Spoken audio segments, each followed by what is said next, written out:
A Rádio USP apresenta Programa Universidade 93,7. Olá, seja bem-vindo. Meu nome é Rafael Duarte Oliveira Venâncio e você está prestes a ouvir uma peça radiofônica da série Seleção Paulista dos Craques de Outrora, um storytelling de futebol para rádio e mídias sonoras. Mas o que seria essa série? Seleção Paulista dos Craques de Outrora? Bom, eu sou pós-doutorando do Departamento de Cinema, Rádio e Televisão e do Programa de Pós-Graduação em Meios e Processos Audiovisuais da Escola de Comunicações e Artes da Universidade de São Paulo, ECA USP. Meu pós-doutorado se intitula Futebol não é só no gramado, a narrativa no radiodrama esportivo de Estevan San Girardi, tendo como supervisor o professor Dr. Eduardo Vicente. Ora, tendo o mote posto inverso pelo jingle de abertura do show de rádio, que afirma que o futebol não é só no gramado, eu quis demonstrar que Estevan San Girardi e sua equipe desenvolveram uma narrativa inteira, com personagens e mundos possíveis, unindo elementos performativos da tradição humorística do rádio brasileiro, da cena radiodramática paulistana e da comunicação esportiva e do próprio futebol em si. Para minha reflexão teórica, eu utilizei teóricos da dramaturgia, da pragmática, da narratologia, da psicanálise, e eu verifiquei como Estevan San Girardi construiu um rádio de autor que coloca o futebol enquanto uma centralidade de mordidura, e um tecido ficcional que trabalha o real, o verossímil, o imaginado e o inventado, sem distinção alguma. Assim, um dos meus resultados de pesquisa é essa série radiofônica, Seleção Paulista dos Craques de Outrora, onde coloco à prova o que encontrei na minha pesquisa de pós-doutorado, bem como coloco em prática aquilo que teorizei e refleti de acordo com o meu olhar de mundo. Para mim, Estevan San Girardi foi um dos pioneiros do rádio de algo que chamam nos estudos ficcionais de processo historicizante. Sim, historicizante de história com E, para distinguir daquele historicizante da famosa história com H. A palavra história, com E, representa a tradução possível do inglês story, que indica as narrativas que necessariamente não são históricas, englobando algum grau que seja de ficção, seja de subjetividade ou mesmo de imaginação. O processo historicizante seria você observar a história com H e fazer uma história com E. Tem gente que chama isso de ficção histórica, mas eu acho até válido. No entanto, vale a pena retomar o uso da palavra história com E. É algo importante num mundo cada vez mais carente de narrativas. Isso faz essa minha ideia de processo historicizante entrar no campo dos estudos do storytelling, que para muitos foi fundado por Walter Benjamin em seu texto O Narrador, que em inglês é chamado de The Storyteller, ou seja, o contador de histórias. Assim, Estevan San Girardi fez um processo historicizante no show de rádio, porque ele conta, usando o radiodrama movido por personagens que são mascotes sonoros dos times de futebol de São Paulo, fatos ocorridos no jogo de futebol que acabara de acontecer. Algumas vezes, o show de rádio era transmitido no intervalo, contando as interações dos personagens sobre os eventos do primeiro tempo. Era uma maneira muito dinâmica de fazer rádio esportivo, e especialmente fazer jornalismo esportivo. Na minha opinião, Estevan San Girardi e equipe foram para o rádio que Tomás Mazzoni, Nelson Rodrigues, Mário Filho, Armando Nogueira, José Roberto Toreiro foram para o texto escrito de futebol. Todos são grandes exemplos do que chamamos normalmente de cronistas esportivos. No entanto, para o meu pós-doutorado, não bastava estudar o show de rádio Estevan San Girardi e teorizar isso de processo historicizante. Eu precisava fazer esse storytelling sonoro. Eu precisava criar essas histórias com E sobre o futebol. Eu penso em 4 motivos, 4 justificativas provocadoras. Programa Universidade 93,7. Primeiro, isso era necessário para mostrar que o processo não era simplesmente uma genialidade autoral do Estevan San Girardi, mas sim um procedimento, quase uma estilística, logo possível de ser encontrada em mais autores, bem como repetida. Segundo, isso era necessário para mostrar que a mídia sonora está mais viva do que nunca. Desde o meu doutorado, que eu defendi na ECA USP em 2013, defendo que o rádio não morreu. O aparelho de rádio pode morrer, mas o rádio como linguagem midiática sobreviverá sempre. Basta ver os podcasts de agora. Terceiro, isso era necessário, né? É necessário que é possível fazer ficção sonora. Que esse mundo de ficção sonora, de radiodrama, não é restrito àquela era de ouro do rádio dos anos 30, dos anos 40 do século passado, né? As suas radionovelas, tudo. É possível produzir e ouvir personagens ficcionais no século XXI, seja no rádio, seja nos podcasts. E por fim, um quarto motivo, a ficção esportiva. Para mim hoje o futebol, melhor dizendo, o jornalismo esportivo de futebol está dominado por duas tendências. De um lado, pelas brigas de opinião vazia das mesas redondas. De outro lado, pelos números sem sentido de biometrias ou de jogadas táticas. Parece que aquela poesia dos cronistas esportivos não tem mais espaço. Com esses 4 motivos em mente, me veio a ideia de produzir a série radiofônica Seleção Paulista dos Craques de Outrora. São 12 peças radiofônicas. 12 histórias de futebol feitas a partir da história de um craque do passado de um time paulista de futebol. Tudo dentro dos princípios do storytelling.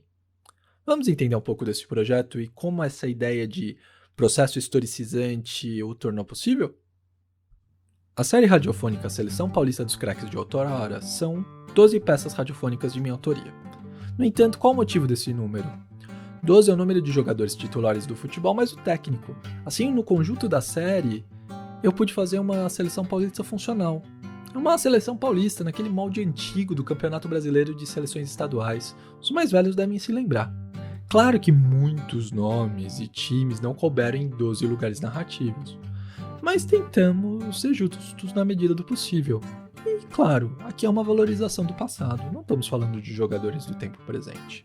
A primeira história é de goleiro. Não estamos falando de qualquer goleiro, mas sim de Gilmar dos Santos Neves, campeão com o Brasil na Copa de 58 e 62. Falaremos sobre os tempos dele como júnior no Jabaquara, time da cidade de Santos. Quem nos conta essa história é o personagem Miguel, um jornaleiro de origem espanhola da Ponta da Praia em Santos. Já a segunda história é de lateral, talvez o maior lateral direito de todos os tempos, de Djalma Santos, astro da Associação Portuguesa de Desportos. Quem nos conta essa história é o personagem Manuel, um padeiro português fanático por futebol, morador do bairro da Parada Inglesa em São Paulo. A terceira história é de Beck, defensor de primeira, quase um super-herói dos gibis. E de arte, foi bicampeão pelo 15 de Piracicaba, e jogou mais de 500 jogos em 20 anos pelo time alvinegro. Quem nos conta essa história é uma releitura minha de um personagem que é praticamente um arquétipo do caipira paulista, o Nhoquim. A quarta história é de um zagueiro de classe. Urbano Caldeira marcou tanto o Santos Futebol Clube que virou o nome do estádio da vila mais famosa do mundo, sendo palco para Dorval, Mengalvio, Coutinho, Pelé e Pepe. Quem nos conta essa história é o personagem Mãozinha, um feirante que vende peixe fresquinho, vindo das docas do Porto de Santos.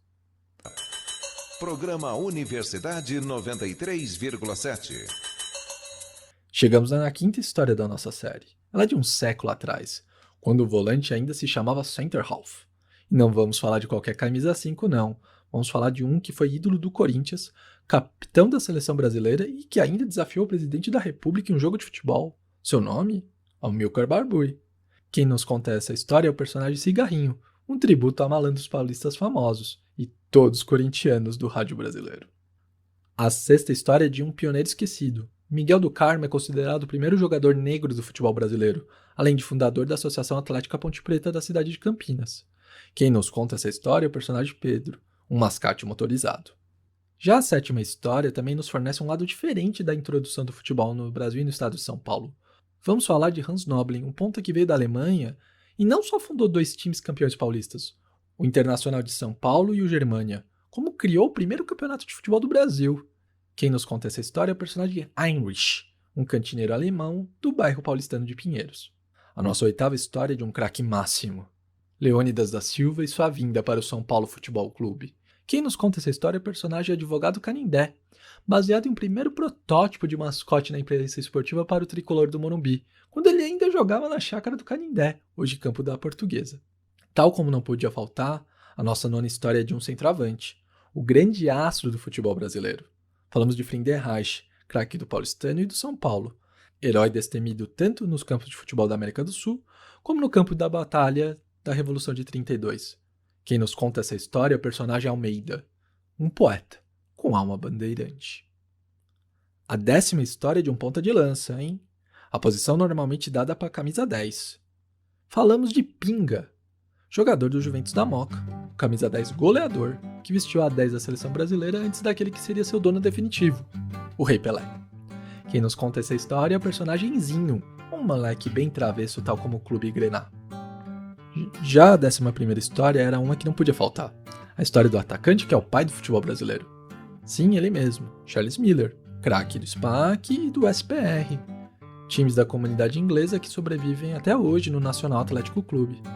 Quem conta essa história pra gente é o personagem Mr. Fowler. Por fim, a 12ª história é do técnico dessa maravilhosa seleção paulista de outrora, criada narrativamente por mim. É o técnico que elaborou o futebol bonito da Academia do Palmeiras. Ele que foi o técnico da seleção brasileira em um único amistoso do Mineirão. Ele que era, pasme, argentino. Estamos falando de Filippo Nunes. Quem nos conta essa história é o personagem Domenico Filippo, um dono de bar italiano fanático pelo antigo Palestra Itália. Pois bem, assim temos a série radiofônica Seleção Paulista dos Craques de Outrora. Hoje você ouvirá um desses 12 programas. Caso você tenha perdido algum deles aqui na transmissão do programa Universidade 93.7 da Rádio USP FM, não se preocupe. Eles também estão disponíveis digitalmente. Uma das formas que você pode encontrar eles é no site Jornalismo Esportivo ECA USP, mantido pelo Departamento de Jornalismo e Editoração da Escola de Comunicações e Artes da Universidade de São Paulo. Acesse www.usp.br/cje/esportivo para encontrá-los. É isso. Eu sou Rafael Duarte Oliveira Venâncio e você ouvirá uma das peças radiofônicas e storytelling de futebol da série Seleção Paulista dos Craques de Outrora. Uma boa história dos gramados para todos. Programa Universidade 93,7. Hoje a peça radiofônica da série Seleção Paulista dos Craques de Outrora é O Ponta que Trouxe o Futebol da Alemanha, escrita por Rafael Duarte Oliveira Venâncio.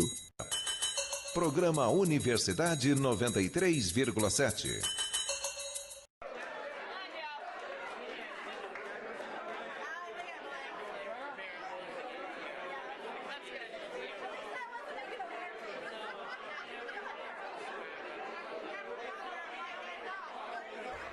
Zigue-zague, zigue-zague, oi, oi, oi, zigue-zague, zigue-zague, oi, oi, oi. Aqui está mais uma gelada. Sim, aqui na minha cantina sempre tem cerveja gelatina. E sou eu que faço, por isso que tem meu nome, Heinrich. Quanta curiosidade, não basta apenas provar sua cerveja. Todo mundo agora quer ser cervejeiro artesanal. No meu tempo isso era apenas coisa que alemão, no mesmo os tchacos que faziam. Sim, tem uns holandeses e um povo dos Estados Unidos também, mas pra mim cerveja é coisa de alemão. É complicado fazer cerveja artesanal, mas vou te dar uma intuição introdutória. Algo simples. Só porque você é um cliente muito amigo, como se diz, um cliente especial. São 7 os passos necessários para fazer uma boa cerveja artesanal no bom velho estilo alemão. Quer anotar? Moagem, preparo da água, famosa braçagem, que é o quarto passo que é lavar, filtrar e clarificar o mosto, sim, mosto. Aí vem a fervura, e lupulagem sim é um passo que é só para essas duas coisas. Resfriamento e por fim o fermentador. O quê? Não está satisfeito saber só os nomes das etapas? Não te cansou só de ouvir isso? Está bem, vamos falar um pouquinho de cada um. Aceita mais outra cerveja? Isso sim, mais outra cerveja aqui gelada. Zigue-zague, zigue-zague, zoi. Zigue-zague, zigue-zague, zoi. Pronto? Posso começar? Vamos falar do primeiro passo, a moagem. O objetivo dela é quebrar o grão, assim facilita a ação das enzimas no sobre o amido contido nela. Mas tome cuidado, a casca deve ser mantida o mais intacta possível. Usaremos ela para filtrar o mosto. Tome cuidado novamente. Viu? É difícil, acredito em Reinhardt. Caso a moagem seja muito fina, ela pode entupir durante a lavagem e filtração. Se for grossa demais, dificulta a atividade das enzimas, gerando uma eficiência baixa na sua cerveja. E nunca moa demais o grão, isso deixa aquele gosto que amarra a boca. Tipo de fruta quando não está madura. Sabe quando comemos banana verde? Isso mesmo. Sobre a água utilizada na cerveja, que nosso segundo passo deve ser a mais neutra possível, isso. Sem cheiro, sem cloro, pode usar água mineral, mas a minha cerveja eu faço com água aqui do meu filtro. Sim, é filtro de carvão ativado. Aqui tem duas coisas muito importantes para você observar. O controle de pH e a quantidade de água. O controle de pH é muito importante, todo alemão sabe disso. A água com malte deve ter pH próximo de 5.2 e você deve medir isso durante a braçagem, ou seja, com malte misturado à água. A escolha da quantidade de água, bem, a quantidade de água para a braçagem. Se a braçagem é a próxima etapa e deve ser de acordo com a quantidade final desejada que você quer de cerveja. Deve ser contar a quantidade de malte utilizado. Uma regra que todo alemão usa é usar 3 litros de água por quilo de malte, não tem como errar. Ja. A Brassage é o grande segredo alemão, também conhecido como mostura. Este processo visa a conversão do amido oriundo do malte em açúcar menores. Não entendeu? Nossa. Eu falei que cerveja artesanal é coisa do alemão, deixa eu explicar. A braçagem nada é mais que o cozimento do malte na água e extração em vez de faz de temperatura e de acordo com o resultado desejado dos grãos utilizados. Tome cuidado para não queimar os grãos no fundo da panela e mexa sempre a temperatura. Assim, o tempo varia de acordo com o tipo de cerveja, mas uma cerveja artesanal tem uma braçagem de hora e meia por aí. Fez a braçagem, então é a hora da lavagem, filtragem e clarificação do mosto. O objetivo dessa etapa é separar o grão do mosto. Após esse processo, os grãos serão descartados. Agora tem uma parte que eu gosto. A fervura do mosto. Aqui é quando concentramos o mosto. Além disso, tem uma deixar a panela aberta, que aí evapora qualquer aroma ruim. Sim, aroma ruim significa sabor ruim quando falamos de cerveja. Tem mais aí na fervura que iremos temperar a cerveja. Faremos a adição dos lúpulos. Sejam lúpulos de amargor, lúpulos de aroma.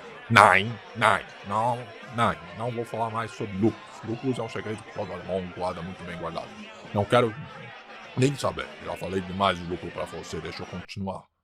Após terminar a fervura, o mosto deve ser resfriado o mais rápido possível.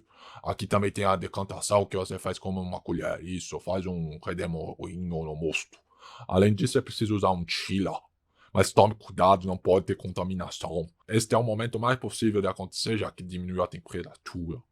Por fim, é a hora de colocar o mosto no fermentador. Sim, é isso. Se você se interessou, recomendo ir atrás desse segredo alemão, aprender com alguém, fazer um curso. Eu não sou professor disso. Sim, cerveja é que nem futebol. Melhor quando o professor alemão ensina você sobre o assunto. Não estou falando do 7-1 aqui.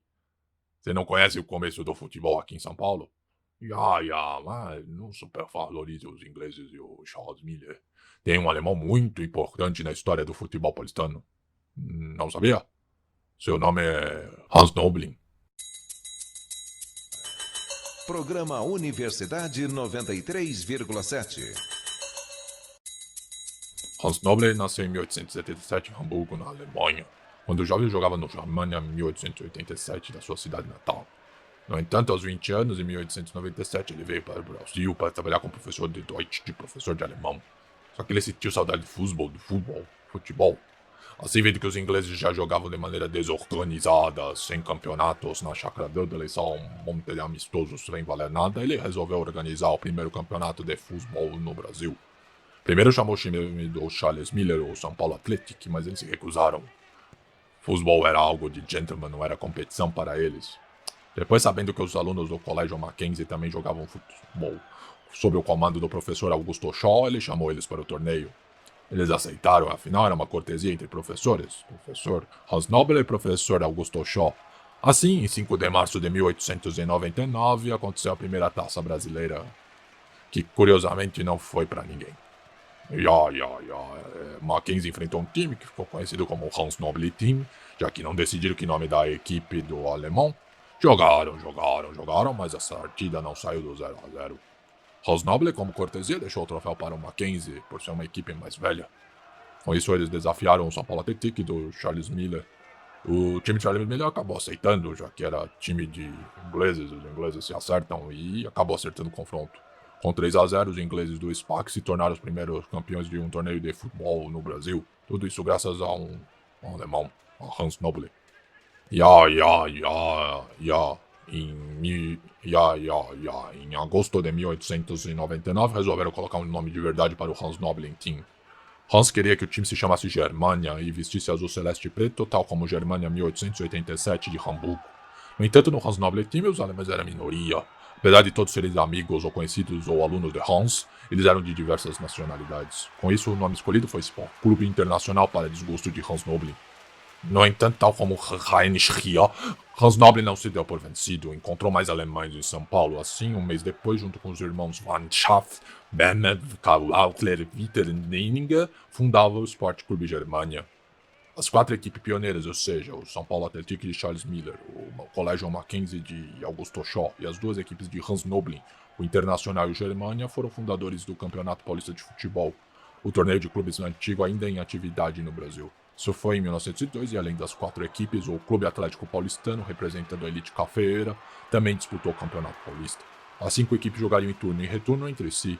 As 2 melhores colocadas fariam um jogo final para decidir o campeão. Como forma de honrar a iniciativa de Hans Noble em 1899, o primeiro jogo da história do Campeonato Paulista foi o Mackenzie Germânia.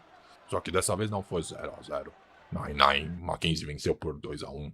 Noblin era um ponto esquerda ágil e goleador, no entanto não se sentiu apto a jogar o campeonato nessa posição. Então no 2-1 jogou de zagueiro pela esquerda, aproveitando sua habilidade com a canhota. Apesar do pioneirismo, devo confessar que as equipes de Hans Noblin não foram muito bem no Paulistão de 1902. O Internacional foi o último, não venceu ninguém. Já o Germânia foi penúltimo, vencendo apenas um jogo, em cima do Internacional, aliás. Foi 2-0 no dia 11 de maio de 1902 pela segunda rodada.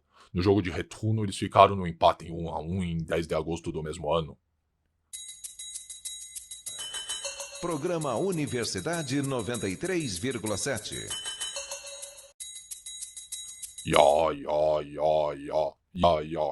Claro que as equipes melhoraram ao longo dos anos. O Germânia foi campeão paulista de 1906 após amargar um vice em 1905 para o paulistano.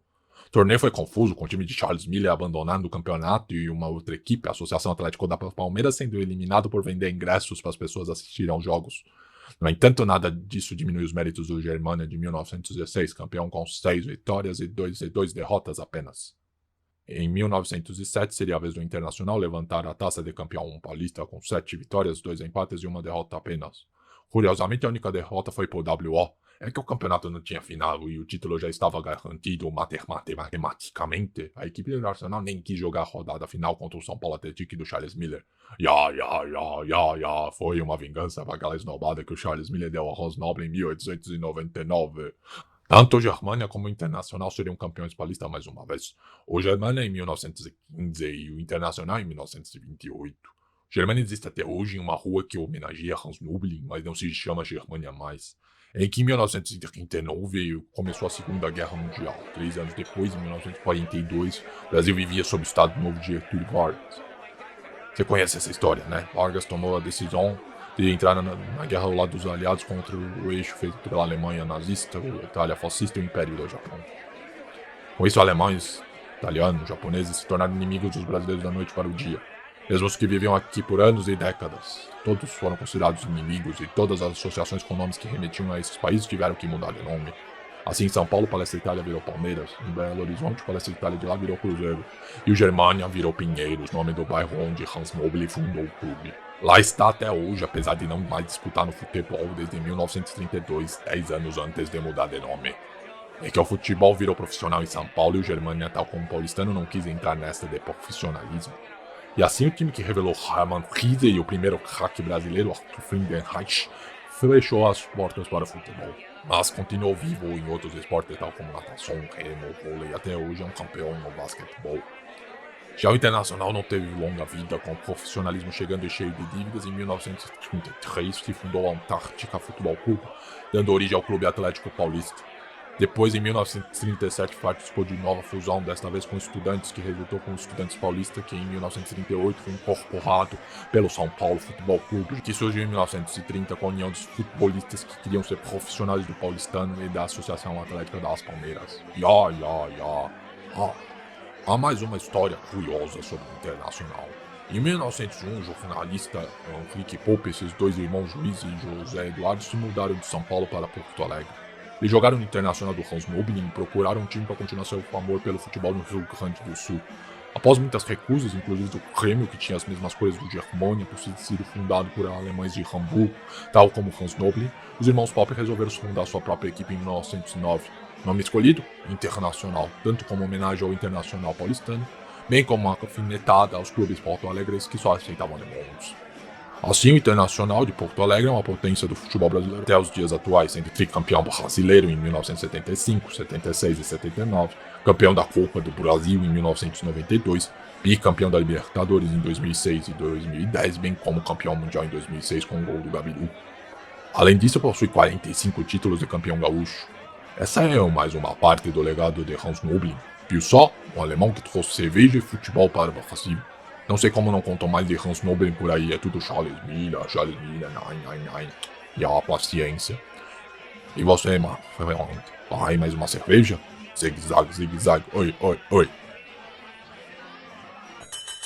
Programa Universidade 93,7. Hoje a peça radiofônica da série Seleção Paulista dos Craques de Outrora foi O Ponta que Trouxe o Futebol da Alemanha, escrita por Rafael Duarte Oliveira Venâncio. O personagem Irish também foi interpretado por Rafael Duarte Oliveira Venâncio. De fundo, os sons foram produzidos e veiculados com licença Creative Commons pelos usuários Vice31 e Deleted User 7146007 do site freesound.org, com edição e design de som de Rafael Duarte Oliveira Venâncio. Programa Universidade 93,7. Esta foi mais uma peça radiofônica da série Seleção Paulista dos Craques de Outrora, um storytelling de futebol para rádio e mídias sonoras produzido pelo professor Dr. Rafael Duarte Oliveira Venâncio, pós-doutorando do Departamento de Cinema, Rádio e Televisão e do Programa de Pós-Graduação em Meios e Processos Audiovisuais da Escola de Comunicações e Artes da Universidade de São Paulo, a ECA USP. Esta peça radiofônica foi veiculada em 2020 no programa Universidade 93.7 da Rádio USP FM e está disponível digitalmente, entre outros lugares, no site Jornalismo Esportivo ECA USP, mantido pelo Departamento de Jornalismo e Editoração da Escola de Comunicações e Artes da Universidade de São Paulo.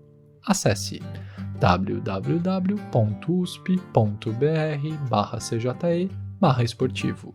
No fundo da abertura e do encerramento deste programa, você pode ouvir Rosenbaum Charles Bossa, do usuário Full Metal Jedi, trilha disponível em Creative Commons no site freesound.org. Roteiro, design sonoro, locução e edição de Rafael Duarte Oliveira Venâncio. Supervisão do pós-doutorado, professor Dr. Eduardo Vicente. Coordenação do programa Universidade 93.7 e do site Jornalismo Esportivo ECA USP, professor doutor Luciano Vitor Barros Maluli. Gravações feitas em casa por Rafael Duarte Oliveira Venâncio durante a quarentena e o distanciamento social em São Paulo, SP, na pandemia da Covid-19, no início de junho de 2020. Uma produção conjunta dos grupos de pesquisa Mídia Som, Grupo de Estudos e Produção em Mídia Sonora e Altajor, Jornalismo Popular e Alternativo, ambos da ECA USP. Muito obrigado pela sua audiência. Eu sou Rafael Duarte Oliveira Venâncio e você ouviu Storytelling de Futebol, Seleção Paulista dos Craques de Outrora. Até breve. Tchau. A Rádio USP apresentou Programa Universidade 93,7.